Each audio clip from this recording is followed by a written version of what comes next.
Hi everyone, it's early Saturday morning. I'm about to head into work.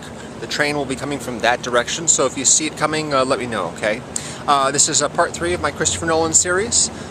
Christopher Nolan, at this point, had done a very, very low-budget film, more or less on his own, shot over the course of a couple of years on weekends.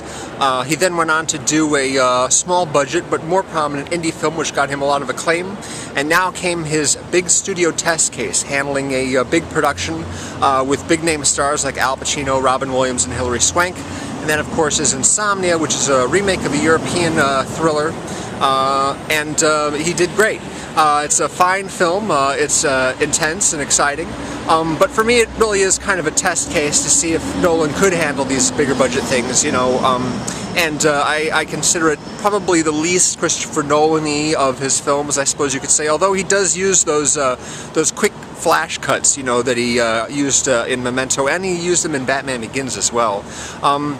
The plot of this movie involves a detective named Will Dormer, who has come to Alaska with his partner to investigate a particularly grisly homicide in this small town which has like almost no murders at all. And he's in some trouble actually back in his home precinct. He's about to be investigated for corruption or tampering with evidence or something like that. And after they arrive, his partner tells him that the DA asked him to cut a deal and he's going to do it. He's going to testify against Dormer in exchange for probation, and Dormer's not happy about that, of course. So they start to, you know, undergo the investigation, and they corner the killer at one point, but in this foggy chase, Dormer accidentally shoots his own partner by mistake, and now he's in a huge amount of trouble. He tries everything he can to cover up the crime because he knows that if people find out that he shot his partner, they're automatically going to assume that he did it on purpose to keep him from testifying. It's a big mess.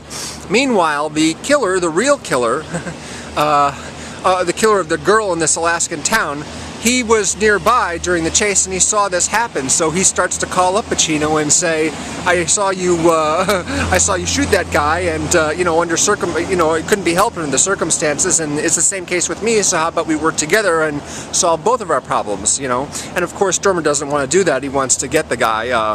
The killer, by the way, of course, is played by Robin Williams, and he's really great in these darker roles like this. You know, I'm not fond of him in movies like Patch Adams and Old Dogs and what have you. He's really, really good in this movie. Has lots of great lines. So yeah, the whole thing becomes like a mind game between the two of them.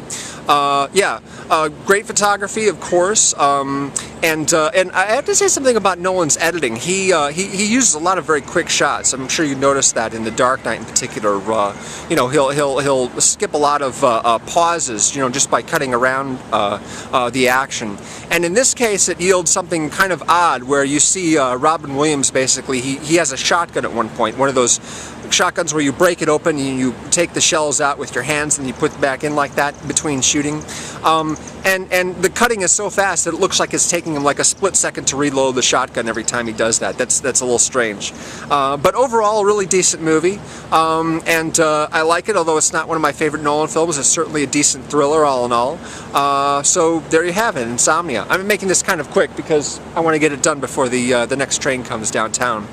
So as I'm saving the Batman films for last, I'm skipping ahead to the 2006 face-off between Bruce Wayne and Wolverine, otherwise known as Hugh Jackman and Christian Bale as dueling magicians in The Prestige from 2006. And I'll be posting that video on Tuesday.